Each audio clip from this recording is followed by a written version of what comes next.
여러분 반갑습니다. 이제 오늘부터 기독교 강요 1권, 2권, 3권, 4권 그야말로 본론이 시작되었습니다. 각 권을 시작하기 전에 전체를 한번 조망하는 시간을 매번 가질 것입니다.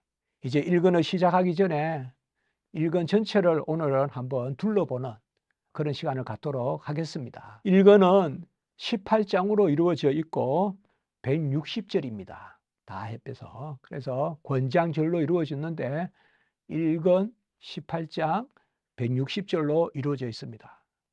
칼빈은 1권의 제목을 창조주 하나님을 아는 지식이다 이렇게 붙였습니다. 그래서 1권에서는 아직 구원의 하나님에 대한 논의는 하지 않고 창조의 하나님, 창조주 하나님에 대한 논의를 하고 있음을 알 수가 있습니다.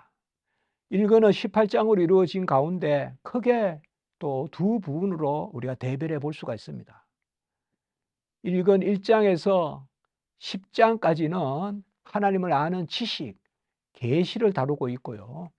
1권 11장부터 마지막 18장까지는 하나님은 누구신가? 삼위일체 하나님. 그리고 하나님은 창조주시고 섭리주시다. 그래서 크게는 1권의 앞부분 10장까지는 우리가 계시론, 신학교에서는 이거 신학서론이라고도 합니다.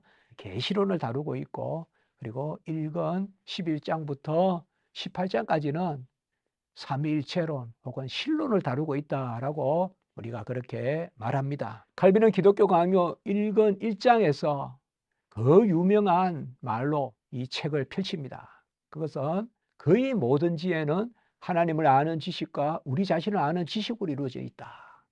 이 동서고금을 통하여 기독교 역사상 가장 유명한 말 중에 하나입니다. 그래서 모든 우리가 알고 있는 지혜는 하나님을 아는 지식과 우리 자신을 아는 지식으로 이루어져 있는데 이 두 지식이 함께 있다. 그래서 하나님을 모르고서야 우리 자신을 알 수 없고 우리 자신을 안다 함은 하나님을 알아야 안다. 이것을 1장에서 말하고 있습니다. 그리고 2장에서는 이러한 지식이 우리가 하나님을 예배하고 그리고 하나님과 하나가 되고 그래서 우리 기독교의 본질을 이루는 하나님의 계심과 하나님의 존재 그리고 하나님이 누구신가 하나님의 속성 그리고 하나님이 우리에게 어떤 분이신가 우리에게 어떠한 은혜를 베푸시는 분이신가 이러한 것을 다루는 그것이 바로 경건의 영역이거든요. 그래서 기독교 강요 1권 2장에서는 경건에 대해서 말하고 있습니다. 경건은 바로 하나님의 말씀을 내려받으며 그리고 예배로 올려드리는 그래서 하나님을 아는 지식은 경건의 지식이고 예배의 지식이다. 이것을 칼빈은 이야기하고 있어요. 그리고 1권 3장에서 5장까지는 하나님은 하나님을 아는 지식을 모든 인류에게 주셨다. 그런데 인류가 타락하여 그 지식에 불꽃조차도 꺼뜨리고 산다. 이렇게 칼빈이 이야기하는 부분입니다. 이것을 바로 모든 사람에게 알게 하신 하나님을 아는 지식, 이것을 우리는 일반 계시라고 합니다. 성경에서 신학에서 모든 사람 이것을 일반이라고 우리가 많이 표현합니다. 그래서 일반 계시에 대해서 다루고 있습니다.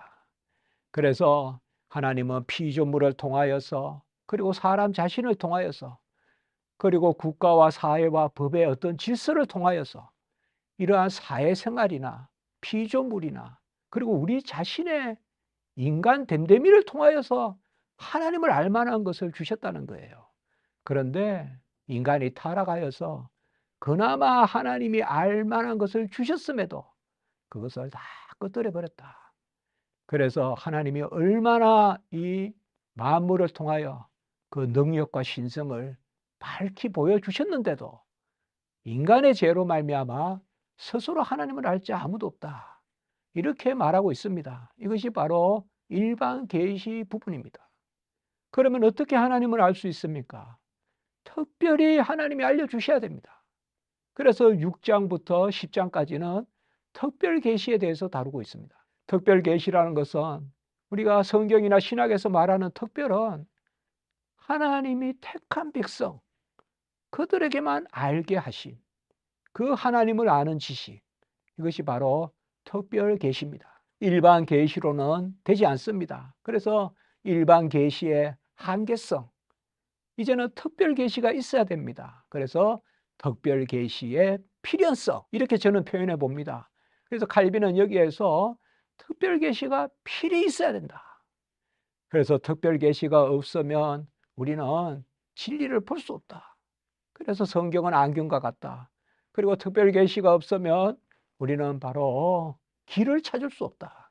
그래서 성경은 길을 인도하는, 마치 우리를 묶어서 끌고 가는 실과 같다. 그리고 성경은 우리를 가르치고 자라게 하는 학교와 같다. 이런 것을 칼빈은 말하고 있어요. 그리고 성경은 정확무오한 하나님의 말씀으로, 성령의 영감으로 기록된 말씀이고, 그래서 이걸 성경은 바로 성령의 감동으로 기록된, 이걸 영감된 하나님의 말씀이다. 이것도 강조하고 있고요. 무엇보다 칼빈이 특별히 강조하는 것은 바로 성경은 스스로 증언한다. 성경은 그 자체가 자기 증언, 스스로 증언한다. 어떻게? 우리 안에 성령으로 말씀을 비추어 주고 말씀을 우리가 받아들이게 하심으로, 그래서 우리가 내적인 감동으로, 감화로 하나님의 말씀을 받아들이게 한다. 이런 것을 칼빈이 강조하고 있습니다. 그래서 일반 계시와 특별 계시, 특별 계시는 곧 성경입니다. 특별 계시는 믿음으로만 받아들이는 것입니다. 이것을 칼빈은 말하고 있습니다. 그래서 그 유명한 계시론, 일반 계시와 특별 계시. 다시 한번 정리해 볼까요? 1권 1장은 바로 모든 지혜는 하나님을 아는 지식과 우리 자신을 아는 지식으로 이루어져 있다. 1권 2장은 그 지식은 경건의 지식이다. 경건은 하나님의 말씀을 내려받고 예배로 올려드리는 그 경외를 본질로 한다. 그 다음에 3장부터 5장까지는 하나님을 아는 지식을 모든 사람에게 주셨다. 그러나 사람은 타락으로 말미암아 그 지식을 스스로 가질 수 없게 되었다. 그래서 6장에서 10장까지는 이러한 일반 계시의 한계 가운데 특별 계시가 필히 있어야 된다. 다시 표현하면 일반 계시의 한계와 특별 계시의 필연, 이 한계성과 필연성, 이것을 잘 표현해낸 것이 바로 칼빈의 계시론입니다. 이것이 아주 중요한 우리 개혁신학의 바로 계시론입니다. 그것을 칼빈은 1권 10장까지 다루고 있습니다. 그리고 1권 11장, 12장은 우상에 대해서 다루고 있습니다. 왜 우상이 갑자기 나오느냐? 이것은 사실 1권 13장에 삼위일체론을 다루는 그러한 사전적 준비라고 할 수 있습니다. 여러분, 우상은 뭡니까? 우상은 유한하죠. 우상은 물이죠. 만들어진 거죠. 그리고 우상은 뭡니까? 죽은 것이죠. 하나님은 어떤 분입니까? 무한하시죠. 시간적으로 영원하시고 공간적으로 끝이 없으시고 무변하시고. 우상은 뭐예요? 유한하죠. 그리고 하나님은 어떠하신 분입니까? 스스로 계신 분이죠. 스스로 계신 분은 피조물이 아니시죠. 하나님은 영이시니, 하나님은 영이시라 할 때 그 영은 스스로 계심을 뜻합니다. 물이 아니라는 거예요. 그러나 우상은 뭐예요? 물이잖아요. 우상은 인물이건 식물이건 동물이건 피조물이건 전부 물이잖아요. 그리고 우상은 죽은 것이잖아요. 그러나 하나님은 살아계시잖아요. 그래서 칼빈은 삼위일체를 다루면서 하나님은 무한하고 영이신 살아계신 하나님, 이게 칼빈이 가장 자주 쓰는 표현이거든요. 이 반대가 뭐예요? 유한하고 죽은 물인 것, 이게 뭡니까? 우상이잖아요. 그래서 기독교 강요 1권 11장 12장에서 먼저 우상에 대해서 칼빈은 비판하고, 어떤 인간의 마음은 우상을 만드는 공장이다, 막 이런 표현을 쓰면서 비판하고, 칼빈은. 그리고 무신론자는 없다, 하나님을 모르는 자는 다 우상 숭배자다, 이렇게 칼빈이 이야기한단 말이에요. 그리고 1권 13장의 삼위일체론을 전개합니다.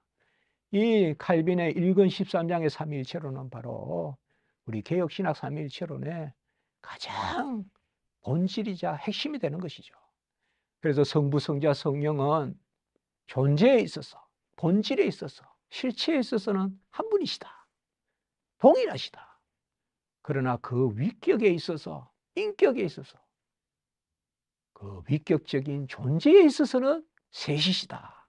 이 삼위일체 교리를 정확하게 진술하고 있습니다. 그래서 하나님은 본질에 있어서 하나님은 다수라 해서도 안 되고, 또 하나님은 위에 있어서 하나라고 해서도 안 되고, 삼신론도 안 되고 단일신론도 안 되고, 바로 유일하신 하나님, 우린 유일신론이다. 유일하신 하나님은 바로 삼위일체 하나님을 뜻합니다, 여러분들. 단일신하고 유일신은 다릅니다. 단일신은 여러 신 가운데 한 신이에요. 유일신은 그런 하나님이 안 계세요. 하나님은 하나님께만 돌려지는 단어예요. 이래서 칼빈은 기독교 강요 1권 13장에서 삼위일체론을 개진하면서 특별히 존재의 삼위일체와 사역의 삼위일체, 이 사역은 특별히 경륜이라고 합니다. 그래서 존재적 삼위일체와 경륜적 삼위일체를 아주 역동적으로 성경적으로 풀어나가고 있음을 볼 수가 있습니다. 그래서 1권 13장에서 삼위일체론을 잘 전개하고, 그리고 기독교 강요 1권 14장에서부터 15장까지는 창조에 대해서 다루고 있습니다. 특별히 1권 14장에서는 창조 일반이라고 할 수 있는데요. 모든 피조물을 지으셨다. 그래서 눈부신 영광의 극장이다. 그리고 창조주 하나님이 우리에게 아버지의 사랑을 베푸시고 호의를 베푸시고 간용을 베푸시고 그런 여러 어떤 부성적인 그러한 사랑, 돌보심 이런 것을 아주 강조해서 칼빈은 창조론을 논하고요. 6일 동안의 창조, 성경적 창조론을 논하고, 그리고 1권 15장에서는 특별히 인간의 창조에 대해서 이야기합니다. 그래서 창조론 중에서도 1권 15장에서는 바로 사람의 창조, 하나님의 형상에 따라 창조된 남자와 여자로 창조된 사람의 창조에 대해서 다루고, 사람은 영혼과 육체로 이루어졌다. 그리고 그 하나님의 형상의 주요한 자리, 본질적 자리는 바로 영혼이다.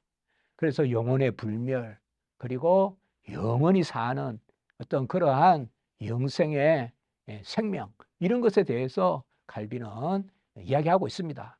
그리고 1권 16장, 17장, 18장은 바로 섭리에 대해서 다루고 있습니다. 칼빈은 섭리는 하나님의 손이다. 하나님의 보이지 않는 손이다. 근데 하나님은 이 보이지 않는 손의 섭리를 보이는 손을 통하여 많이 이루신다. 그러면 하나님의 보이지 않는 손인 섭리를 이루는 그 보이는 손이 누구냐? 바로 사람이다. 그래서 섭리를 다루면서 일반 피조물을 통한 섭리, 일반적 섭리, 그리고 인간의 어떤 특별한 구원의 특별한 섭리, 또 기적적 섭리, 이런 것을 전반적으로 다루면서 우리는 어떤 운명론도 아니요, 그리고 하나님은 그저 쉬고 계시는 분도 아니에요. 하나님의 섭리는 눈에만 있지 않고 손에도 있다라고 이렇게 유명한 이야기를 합니다. 그러니까 그저 감찰만 하고 계신 분이 아니라 지으신 분이 직접 과일의 열매 끄트머리 하나까지도 다 하나님이 일하신다. 그것을 이야기하고, 무엇보다 하나님의 큰 일을 이루는 그 방식은 바로 사람을 사용하는, 요셉을 사용하고 다윗을 사용하고 그것을 말하고 있습니다. 1권 이 18장까지의 내용을 일별해 봤습니다. 이것을 한번 다시 정리해 본다면 칼빈은 기독교 강요 제1권 18장 160절을 통하여 크게는 두 부분, 계시와 하나님, 삼위일체에 대해서 다루고, 계시로는 특별히 일반 계시와 특별 계시, 일반 계시로는 안 된다, 한계가 있다. 그래서 특별 계시가 필히 있어야 된다. 일반 계시의 한계, 특별 계시의 필연. 그리고 후반부에서는 삼위일체 하나님, 삼위일체 하나님 살아계시고 영이신 무한하신 하나님, 그리고 그 하나님이 만물을 지으시고 그리고 운행하시고 보존하시고 통치하시고 무엇보다도 그 섭리 가운데 사람을 자기의 손으로 사용하신다. 이것을 칼빈이 강조하고 있는 모습을 볼 수가 있습니다.